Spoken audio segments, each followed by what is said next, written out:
Chemical reaction and equation. इसमें हम सबसे पहले ये समझेंगे कि केमिकल रिएक्शन क्या होता है। केमिकल रिएक्शन हमारा वो हुआ करता है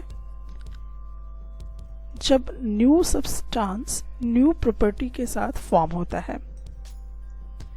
जैसे एग्जाम्पल के तौर पे अगर हम लोग ले लें, जैसे दूध से दही का बनना, तो जब एक बार दूध से दही बन जाता है तो वापस दही दूध में कन्वर्ट नहीं हो सकता। तो न्यू सब्सटेंस बना जो कि दही है, और नया प्रॉपर्टी भी है, इसका न्यू प्रॉपर्टी है। दूध की प्रॉपर्टी कुछ और है और ये दही की प्रॉपर्टी कुछ और है। सो फॉर्मेशन ऑफ कर्ड जो है आपका केमिकल रिएक्शन है। ठीक उसी प्रकार ये जो है ये हमारा मैग्नीशियम रिबन है। अब इस मैग्नीशियम रिबन को मैं जैसे ही जलाऊंगा तो ये मैग्नीशियम ऑक्साइड में कन्वर्ट हो जाएगा। यहाँ पर देख रहे हैं कि एक वाइट पाउडर के जैसा यहाँ पर दिखाई दे रहा है, जिसको हम लोग मैग्नीशियम ऑक्साइड बोलेंगे। तो क्या इस मैग्नीशियम ऑक्साइड से वापस इस रिबन को बना सकते हैं हम? ऐसा पॉसिबल नहीं है। तो यहाँ पर न्यू सब्सटेंस बना, that is white powder of magnesium oxide new property के साथ, तो हम बोलेंगे कि ये केमिकल रिएक्शन हुआ। ठीक उसी प्रकार से रस्टिंग ऑफ आयरन। आयरन पहले कुछ और था, लेकिन जब ये मॉइस्चर के कांटेक्ट में आता है तो इसमें जंग लग जाता है। तो अब इसकी प्रॉपर्टी क्या हुई? बदल गई, एक न्यू सब्सटेंस में कन्वर्ट हो गया। अब इस जंग से वापस ओरिजिनल आयरन हम लोग नहीं बना सकते हैं। सो ये भी आपका केमिकल रिएक्शन हुआ। ठीक उसी प्रकार जब हम डाइजेशन करते हैं तो वो भी केमिकल रिएक्शन है। जब हम रिस्पायरेशन करते हैं तो भी वो आपका केमिकल रिएक्शन है। अब जैसे एक सवाल है कि आप एक बल्ब को स्विच ऑफ कर दीजिए और फिर स्विच ऑन कीजिए, तो बल्ब का स्विच ऑन करना और स्विच ऑफ करना क्या केमिकल रिएक्शन होगा? आंसर है ऐसा नहीं होगा। क्यों? क्योंकि अगर मैंने बल्ब को ऑफ किया तो वो शीशा किसी और दूसरी प्रॉपर्टी में कन्वर्ट तो नहीं हुआ, और जब मैंने उसको ऑन किया तो भी कोई खास मतलब न्यू जो सब्सटेंस है वो तो नहीं फॉर्म हुआ न्यू प्रॉपर्टीज़ के साथ, तो वो आपका केमिकल रिएक्शन नहीं होगा। उसी तरह से पेज का फाड़ना, तो अगर आप पेज को फाड़ते हैं तो क्या वो पेज कोई लकड़ी में कन्वर्ट हो जाता है? ऐसा तो नहीं है। तो पेज का फटना भी आपका जो है वो आपका केमिकल रिएक्शन के अंदर नहीं आता है। उसी प्रकार से और भी एग्जाम्पल ले, जैसे किसी लकड़ी को काटना। जब आप किसी लकड़ी को काटते हैं तो क्या वो न्यू सब्सटेंस में कन्वर्ट हो जाता है? ऐसा तो नहीं होता, वो तो लकड़ी लकड़ी ही रहता है, तो वो भी आपका केमिकल रिएक्शन नहीं होगा। तो हम केमिकल रिएक्शन फाइनली उसे बोलेंगे जो न्यू सब्सटेंस न्यू प्रॉपर्टी के साथ जो फॉर्म होगा, जो बनेगा, उसको हम लोग केमिकल रिएक्शन बोला करते हैं।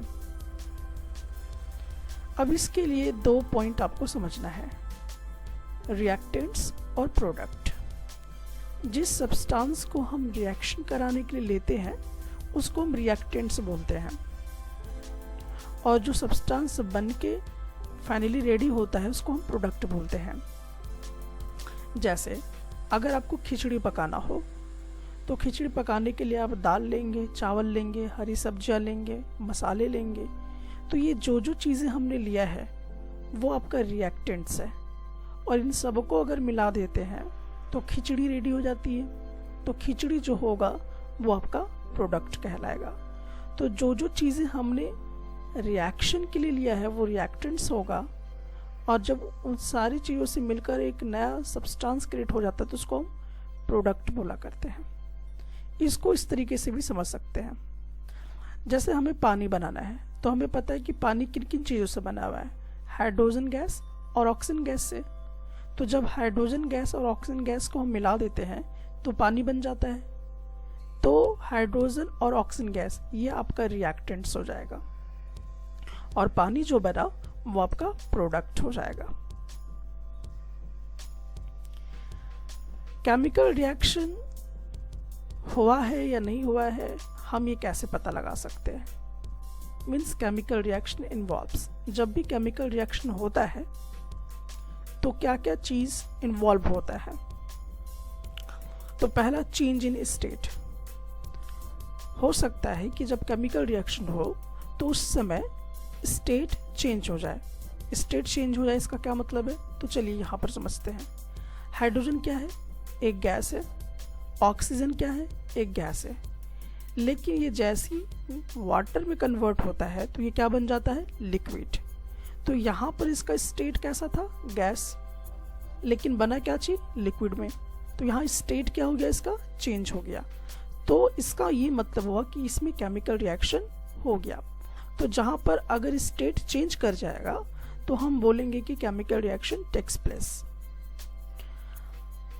अगला है चेंज इन कलर। अगर किसी का कलर भी चेंज हो जाए तो भी हम कहेंगे कि केमिकल रिएक्शन टेक्स प्लेस। जैसे यहाँ पर अब ये कच्चा जो आम था वो पक गया, उसकी जो कलर वो चेंज हो गया, वो रेड येलो में कन्वर्ट हो गया। तो चेंज इन कलर हो रहा है तो हम कहेंगे कि इसमें भी आपका केमिकल रिएक्शन टेक्स प्लेस हुआ। क्यों? क्योंकि चेंज इन कलर नजर आया। नेक्स्ट है चेंज इन टेम्परेचर। टेम्परेचर अगर चेंज करता है तो लगा सकते हैं, ये हम पता लगा सकते हैं कि केमिकल रिएक्शन हुआ कि नहीं हुआ।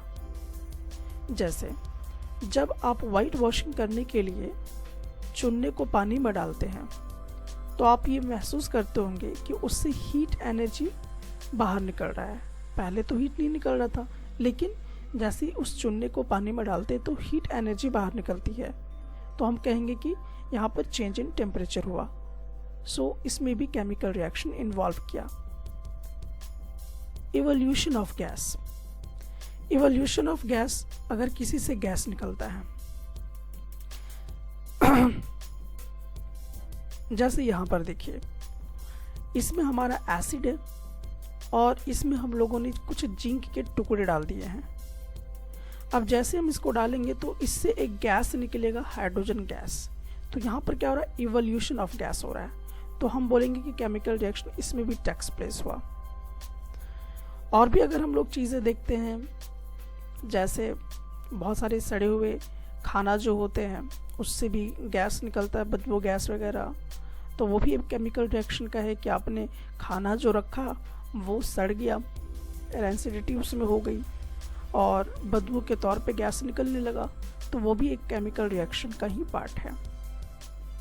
तो केमिकल रिएक्शन हमारा वो होता है जिसमें न्यू सब्सटेंस न्यू प्रॉपर्टीज के साथ फॉर्म करता है।